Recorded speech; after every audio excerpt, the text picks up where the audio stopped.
Good morning. आज हम लोग जो है मात्रक और बीमा एनसीईआरटी चैप्टर 1 के वीडियो नंबर 6 लेकर के मिल रहे हैं। ये हमारा 11th क्लास का वीडियो होगा और वीडियो 6 लेकर के हम लोग मिल रहे हैं। इस वीडियो में हम बात करेंगे कुछ व्यवहारिक मात्रक के बारे में, भौतिकीय उपसर्ग के बारे में और पद्धति के बारे में। इस वीडियो में हम लोग कुछ व्यवहारिक मात्रक, उपसर्ग और पद्धति के बारे में बात करेंगे।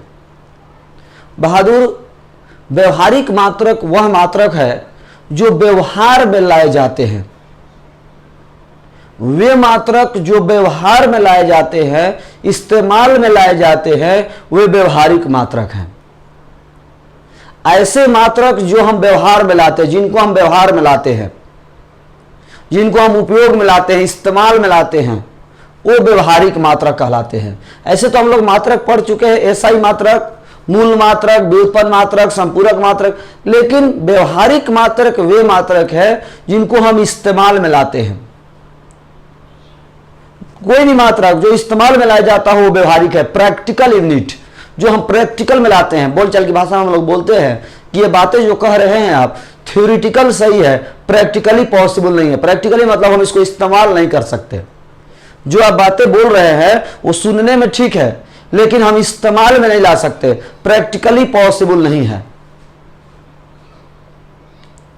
तो हम कुछ व्यवहारिक बातें, जैसे हम बात करें द्रव्यमान का एसआई मात्रक किलोग्राम होता है। द्रव्यमान का एसआई मात्रक किलोग्राम होता है, लेकिन क्या हम केवल किलोग्राम ही इस्तेमाल करते हैं? क्या हम लोग केवल किलोग्राम ही इस्तेमाल करते हैं? तो नहीं बहादुर, द्रव्यमान के मात्रक हम पसेरी इस्तेमाल करते हैं, मन इस्तेमाल करते हैं, क्विंटल इस्तेमाल करते हैं, टन इस्तेमाल करते हैं। हम लोग व्यवहारिक मात्रक में द्रव्यमान के व्यवहार में लाने वाले मात्रक जो इस्तेमाल में लाते हैं, केवल किलोग्राम नहीं, हम लोग इस्तेमाल में ग्राम भी लाते हैं, पसेरी भी लाते हैं, मन लाते हैं, क्विंटल लाते हैं, टन लाते हैं। सोना चांदी खरीदना हो तो भरी लाते हैं। ये सब द्रव्यमान के व्यवहारिक मात्रक हैं। पसेरी, मन, टन, क्विंटल जितना भी है, ये सब व्यवहारिक मात्रक हैं, इस्तेमाल में लाए जाने वाले मात्रक हैं। वैसे मात्रक जो इस्तेमाल में लाए जाते हैं वही व्यवहारिक मात्रक हैं। वैसे मात्रक जो इस्तेमाल में लाए जाते हैं वही व्यवहारिक मात्रक हैं। तो यहां पर हम लोग फिजिक्स में कुछ व्यवहारिक मात्रक, सम प्रैक्टिकल यूनिट, कुछ व्यवहारिक मात्रक के बारे में बात करेंगे, जिसमें पहला हमारा व्यवहारिक मात्रक है प्रकाश वर्ष। पहला हमारा व्यवहारिक मात्रक है प्रकाश वर्ष, लाइट ईयर। पहला हमारा व्यवहारिक मात्रक है प्रकाश वर्ष, लाइट ईयर। प्रकाश द्वारा एक वर्ष में तय की गई दूरी बहादुर, प्रकाश द्वारा एक वर्ष में तय की गई दूरी प्रकाश वर्ष है। प्रकाश द्वारा एक वर्ष में तय की गई दूरी प्रकाश वर्ष है। प्रकाश एक वर्ष में जितनी दूरी तय करेगा उसी को हम प्रकाश वर्ष कहेंगे। प्रकाश एक वर्ष में जितनी दूरी तय करेगा हम उसी को प्रकाश वर्ष कहेंगे, वही हमारा प्रकाश वर्ष है। प्रकाश वर्ष वे व्यवहारिक मात्रक होते हैं, वैसे मात्रक होते हैं जो जिनसे हम दूरी मापते हैं। प्रकाश द्वारा एक वर्ष में तय की गई दूरी प्रकाश वर्ष है। प्रकाश द्वारा एक वर्ष में तय की गई दूरी प्रकाश वर्ष है। इसके द्वारा लंबी दूरियों को मापा जाता है। प्रकाश वर्ष द्वारा लंबी दूरियों को मापा जाता है। जनरली लोग प्रकाश वर्ष लिखा हुआ था तो कंफ्यूज हो जाते हैं, समय पर चले जाते हैं। लेकिन जी नहीं बहादुर, प्रकाश वर्ष समय का नहीं, दूरी का मात्रक है। प्रकाश वर्ष की मदद से हम लंबी दूरियों को मापते हैं। आकाशीय पिंडों के बीच की दूरी मापते हैं। आकाशीय पिंड, सूर्य, चंद्रमा, तारे, नक्षत्र, ग्रह, इन सब के बीच की दूरी मापी जाती है। प्रकाश वर्ष लंबी दूरी का मात्रक है और इसके मदद से आकाशीय पिंडों के बीच की दूरी मापी जाती है। प्रकाश वर्ष एक वर्ष में तय की गई दूरी होता है। प्रकाश द्वारा एक वर्ष में तय की गई दूरी, प्रकाश द्वारा एक वर्ष में तय की गई दूरी। अब हम ये देखने जा रहे हैं कि प्रकाश एक वर्ष में कितनी दूरी तय करता है। प्रकाश एक वर्ष में कितनी दूरी तय करता है?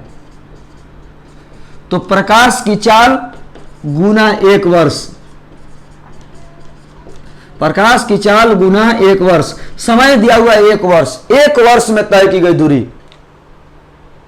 प्रकाश द्वारा एक वर्ष में तय की गई दूरी, तो प्रकाश जिस चाल से चलेगा उसमें समय से गुना कर देंगे, दूरी निकल जाएगा, क्योंकि दूरी बराबर चाल गुना समय होता है। दूरी बराबर चाल गुना समय होता है। चाल दिया हुआ है प्रकाश की चाल, समय दिया हुआ है एक वर्ष, गुना कर देंगे, दूरी निकल जाएगा। तब हम देखते हैं प्रकाश वर्ष को LY द्वारा सूचित किया जाता है। प्रकाश वर्ष को LY द्वारा सूचित किया जाता है। आप सब लोग नोट्स तैयार करेंगे, आप सब लोग नोट्स तैयार करेंगे। नोट्स हम ऐसे टेलीग्राम पर भेज देंगे, नोट्स का फोटो जो है हम टेलीग्राम पर भेज देंगे आप लोगों को। सब लोग टेलीग्राम पर आप नोट्स देख सकते हैं, या वीडियो देख करके भी आप नोट्स तैयार कर सकते हैं। तो सब लोग टेलीग्राम पर नोट्स देख सकते हैं, नोट्स आपको मिल जाएगा।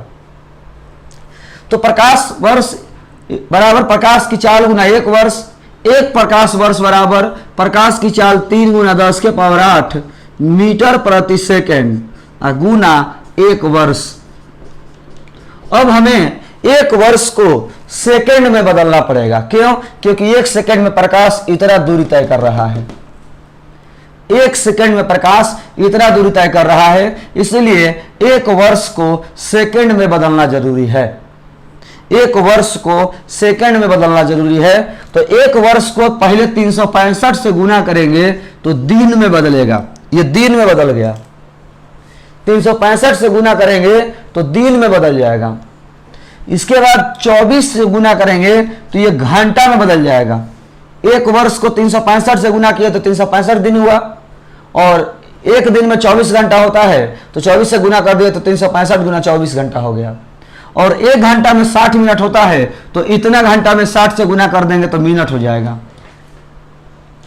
एक वर्ष को दिन में बदल दिए, 24 से गुना किए तो घंटा बदल गया, 60 से गुना कर दिए तो मिनट बदल गया, और फिर से 60 से गुना कर दिए तो सेकंड बदल गया। इस प्रकार एक वर्ष में इतना सेकंड हुआ। तो एक सेकंड में इतना दूरी, एक सेकंड में इतना दूरी, तो इतना सेकंड में कितना दूरी? एक सेकंड में इतना दूरी, तो इतना सेकंड में कितना दूरी? गुना कर देंगे।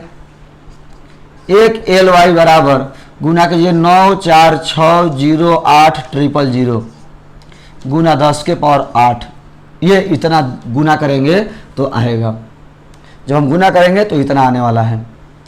इसके बाद बहादुर हम वीडियो 1-2 में बताए थे कि दशमलव को यदि बाएं तरफ लाएंगे अब पावर प्लस में हो, यदि दशमलव को बाएं तरफ लाएंगे और पावर प्लस में हो तो पावर बढ़ जाता है। तो 7 अंक बाएं लेके आइए, 7 अंक बाएं तरफ, तो 7 अंक बाएं तरफ लाएंगे तो पावर बढ़ जाएगा। 7 अंक जब बाएं तरफ लाएंगे तो पावर बढ़ जाएगा, तो 8 और 7 15 हो गया। एक प्रकाश वर्ष बराबर 9.46 गुना 10 के पावर 15 मीटर। एक प्रकाश वर्ष बराबर 9.46 गुना 10 के पावर 15 मीटर। ये हमारा कहाँ से आया है? तो दशमलव को 7 अंक बाएं लेके आ गए, 3 3 6 एक साथ 7 अंक बाएं तरफ लेके आ गए तो 8 से बढ़ के 15 हो गया। तो एक प्रकाश वर्ष बराबर इतना मीटर, एक प्रकाश वर्ष बराबर इतना मीटर।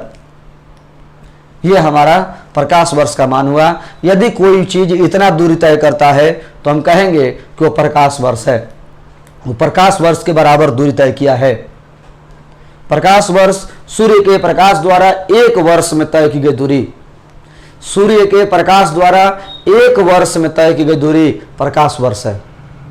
सूर्य के प्रकाश द्वारा एक वर्ष में तय की गई दूरी प्रकाश वर्ष है। प्रकाश वर्ष सूर्य के प्रकाश द्वारा एक वर्ष में तय की गई दूरी प्रकाश वर्ष है। प्रकाश वर्ष के मदद से लंबी दूरी, प्रकाश वर्ष लंबी दूरियों का मात्रक है। इसकी मदद से आकाशीय पिंडों के बीच की दूरी मापा जाता है। इसकी मदद से आकाशीय पिंडों के बीच की दूरी मापा जाता है। अगला है हमारा पारसेक। दूसरा व्यवहारिक मात्रक है पारसेक। दूसरा व्यवहारिक मात्रक है पारसेक। पारसेक 3.26 प्रकाश वर्ष के बराबर होता है।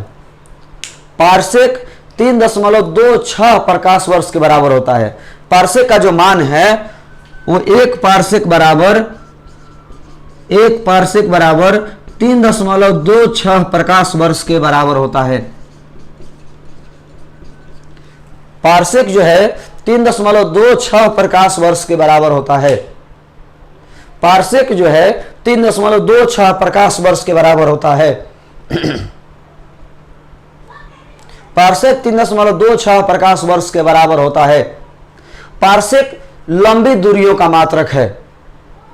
पारसेक लंबी दूरियों का मात्रक है। इसकी मदद से आकाशीय पिंडों के बीच की दूरी मापा जाता है। इसके मदद से आकाशीय पिंडों के बीच की दूरी मापा जाता है। बहादुर एक पारसेक बराबर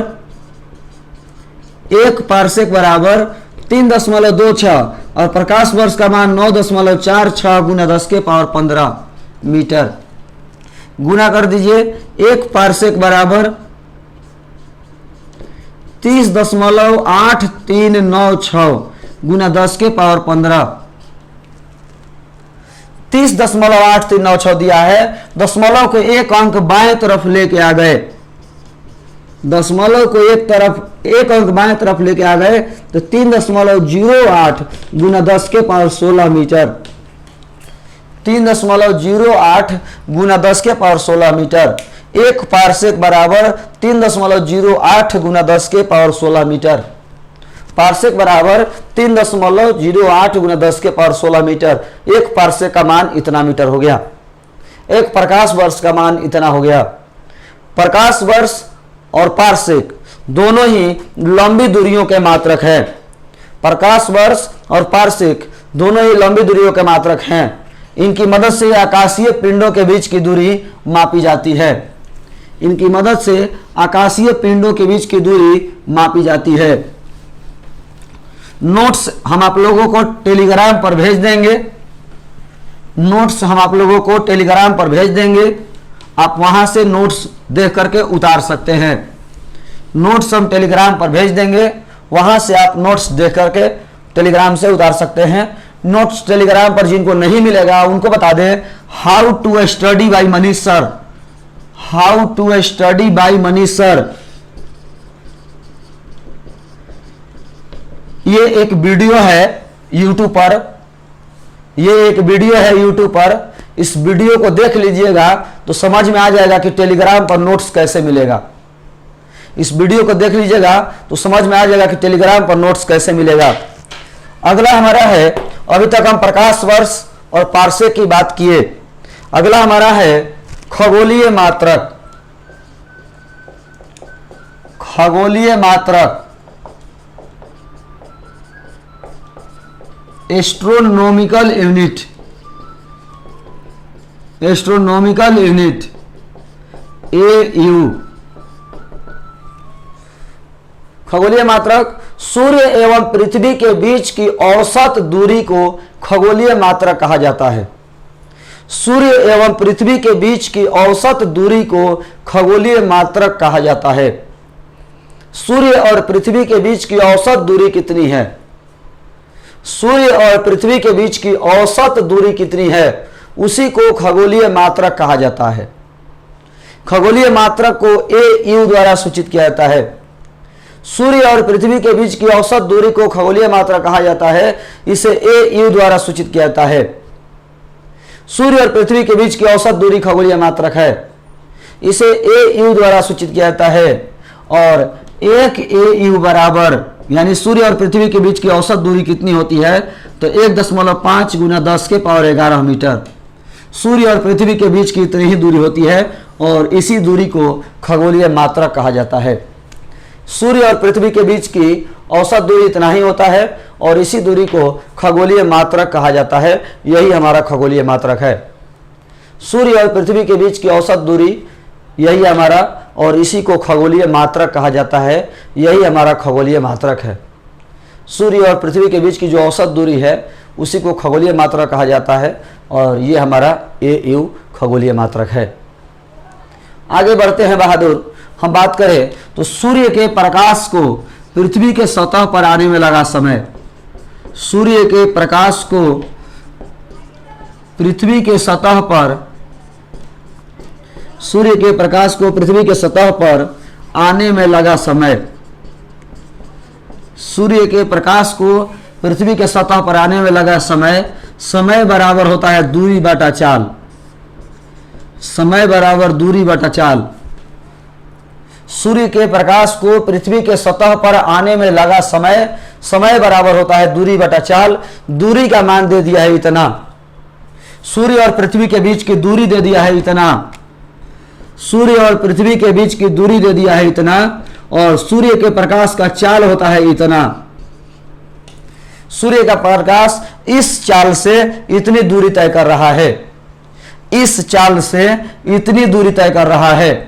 जैसे यहां से मान लीजिए आपके गांव की दूरी कितनी है, तो यहां से आपके गांव की दूरी है 80 किलोमीटर, तो दूरी हो गया 80 किलोमीटर, और बाइक से जा रहे हैं आप 40 के रफ्तार में, 40 किलोमीटर प्रति घंटा के रफ्तार में, और दूरी हो गया 80 किलोमीटर और रफ्तार दे दिया 40 किलोमीटर प्रति घंटा, तो घर जाने में कितना समय लगेगा? तो कॉमन सेंस से दूरी बटा चाल कर देंगे, समय निकल जाएगा, यानी 80 बटा 40 कर देंगे 2 घंटा, तो आपको गांव जाने में कितना समय लगेगा? तो 2 घंटा। तो सूर्य के प्रकाश को पृथ्वी के सतह पर आने में कितना समय लगेगा? सूर्य के प्रकाश को पृथ्वी के सतह पर आने में कितना समय लगेगा? तो समय बराबर दूरी बटा चाल, समय बराबर दूरी बटा चाल। दूरी इतना दिया हुआ है, चाल इतना है, दूरी इतना दिया हुआ है, चाल इतना है, भाग देंगे 0.5 गुना 10 के पावर 3, 0.5 गुना 10 के पावर 3 यानी 500 सेकेंड। सूर्य के प्रकाश को पृथ्वी के सतह पर आने में कितना समय लगता है? तो 500 सेकेंड। सूर्य के प्रकाश को पृथ्वी के सतह पर आने में कितना समय लगता है? 500 सेकेंड। अब हम इसको मिनट में बदलना चाहें तो 8 मिनट, 8 मिनट मतलब 480 सेकेंड, 8 मिनट मतलब 480 सेकेंड, और यह है 500 सेकेंड यानी 20 सेकेंड और, तो 8 मिनट 20 सेकेंड।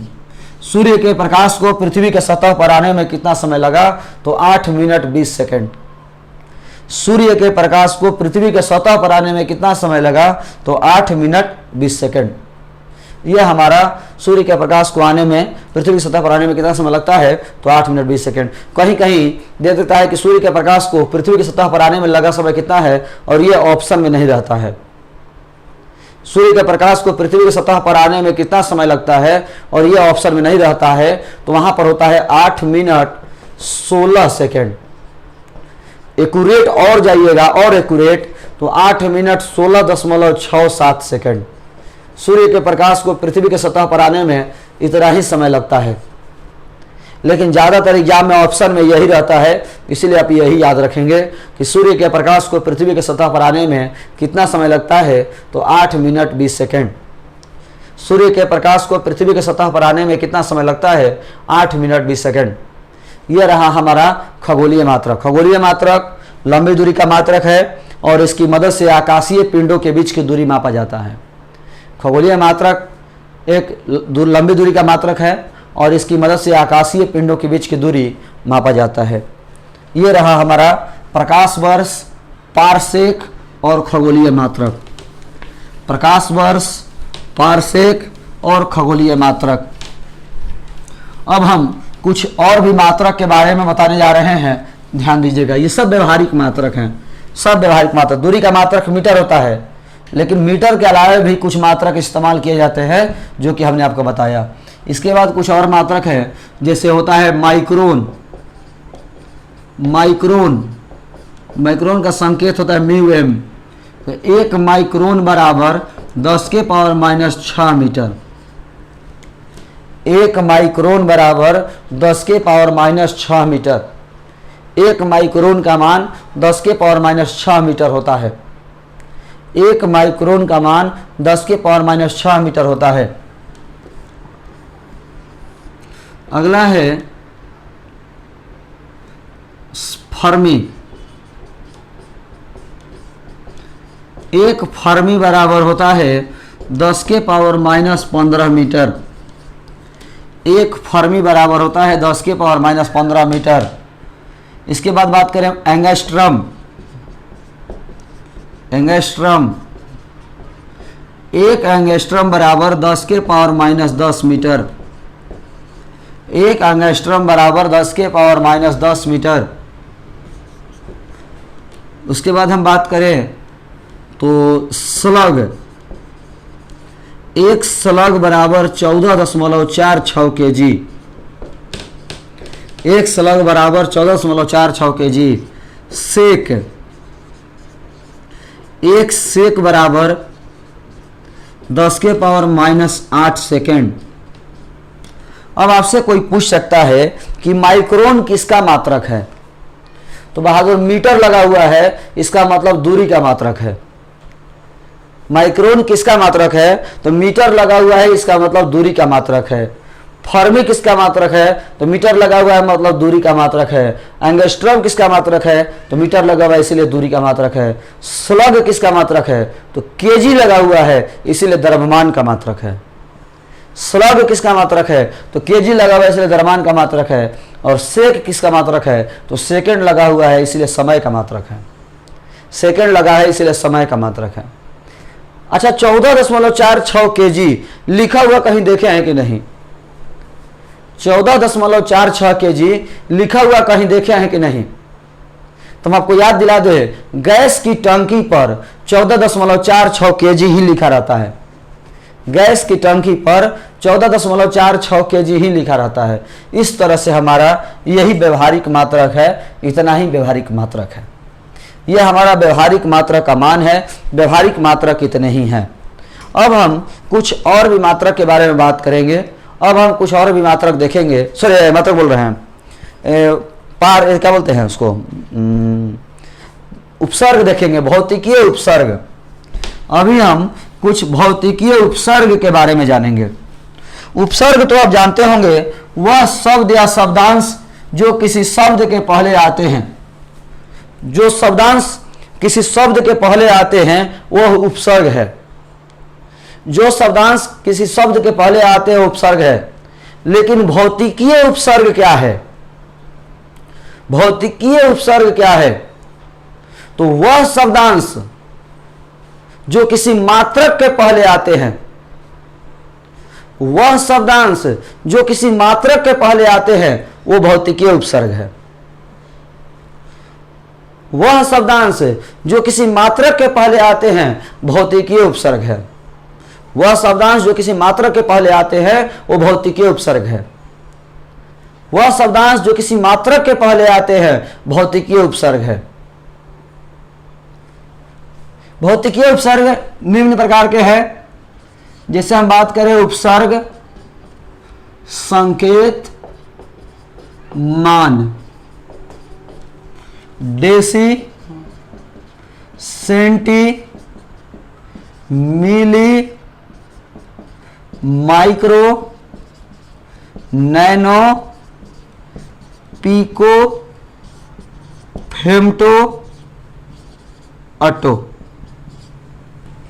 10 के पावर -1, सॉरी संकेत डी 10 के पावर -1, सी 10 के पावर -2, एम 10 के पावर -3, म्यू 10 के पावर -6, एन 10 के पावर -9, पी 10 के पावर -12, एफ 10 के पावर -15 और ए 10 के पावर -18। इस तरह से भौतिकीय उपसर्ग के नाम, संकेत और मान, यह हमारे भौतिकीय उपसर्ग के नाम, संकेत और मान। भौतिकीय उपसर्ग और भी होते हैं। जैसे हम बात करें उपसर्ग, संकेत और मान, तो deca, hecto, kilo, mega, giga, tera, peta, exa. DA, H, K, M G T P E, 10 के पावर 1, 10 के पावर 2, 10 के पावर 3, 10 के पावर 6, 10 के पावर 9, 10 के पावर 12, 10 के पावर 15, 10 के पावर 18। इस तरह से हमारा भौतिकीय उपसर्ग के मान हमने आपको लिखवा दिया। ये भौतिकीय उपसर्ग के मान हैं। इसका मतलब क्या हुआ, इसका इस्तेमाल कैसे किया जाता है, हम अब उसको देखेंगे। इसका मतलब क्या हुआ, इसका इस्तेमाल कैसे होता है, हम इसको समझेंगे। पहले आपको इस टॉपिक के बारे में बता दें, ये ऐसा टॉपिक है जो फिजिक्स में, केमिस्ट्री में, मैथ में सब जगह इस्तेमाल होता है। फिजिक्स, केमिस्ट्री, मैथ सब में इस्तेमाल होगा, 11, 12 सब में इस्तेमाल होगा। इसलिए इसको आप चैप्टर के हिसाब से नहीं बांट सकते, किसी टॉपिक के हिसाब से नहीं बांट सकते, किसी क्लास के हिसाब से नहीं बांट सकते, किसी सब्जेक्ट के हिसाब से नहीं बांट सकते। ये जनरल एक टॉपिक है जो हर जगह इस्तेमाल होता है, फिजिक्स, केमिस्ट्री, मैथ में, 11, 12 सब में। इसलिए बहुत ही महत्वपूर्ण टॉपिक है, इसको जरूर ध्यान रखिएगा। अब इसका इस्तेमाल कैसे होता है वो समझाने की कोशिश करें, ध्यान दीजिएगा। जैसे हम कहते हैं 4 दर्जन आदमी, जैसे हम कहते हैं कि 4 दर्जन आदमी, तो दर्जन शब्द में हो गया। 4 दर्जन आदमी तो दर्जन शब्द में हुआ। लेकिन यदि इसका दर्जन का मान पूछे कि कितना होता है, दर्जन का मान कितना होता है, तब हम इसका बात करें तो दर्जन का मान 12 होता है। तो 4 गुना 12 आदमी, 4 गुना 12 आदमी का मतलब हुआ 48 आदमी। 4 गुना 12 आदमी मतलब 48 आदमी। दर्जन शब्द में हुआ, संख्या में 12 हुआ। दर्जन शब्द में हुआ, संख्या में 12 हुआ। दर्जन शब्द है, संख्या 12 है। उसी तरह से ये शब्द हुआ, ये इसका मान हुआ। ये शब्द में, ये मान में, ये शब्द में, ये मान में। जैसे हम बात करें 5 cm, अब यहां थोड़ा समझना होगा।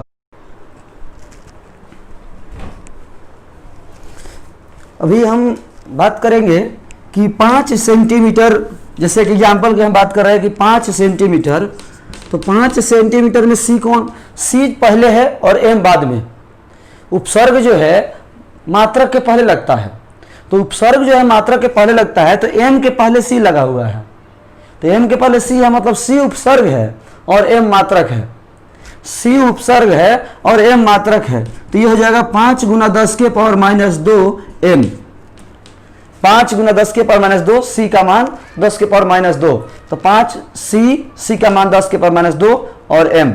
इसी तरह से यदि हम बात करें 5 MC, 5 MC, तो 5 और m का मान कितना, तो 10 के पावर -3। m का मान कितना, तो 10 के पावर -3, और c दिया हुआ है तो c का मान हमारा c रह जाएगा। c हमारा मात्रक हुआ, m उपसर्ग हुआ। c और m है तो m मात्रक है, c उपसर्ग है। m और c है तो m उपसर्ग है, c मात्रक है। जो पहले लगेगा वो उपसर्ग, जो बाद में लगेगा वो मात्रक। जो पहले लगेगा वो उपसर्ग और जो बाद में लगेगा वो मात्रक।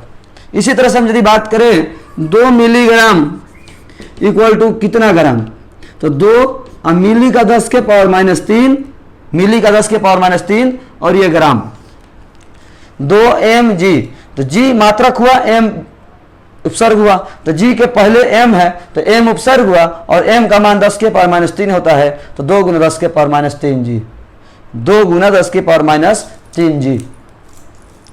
अब हम बात करते हैं जैसे 20 kg, तो 20 k और g में k पहले है, g बाद में।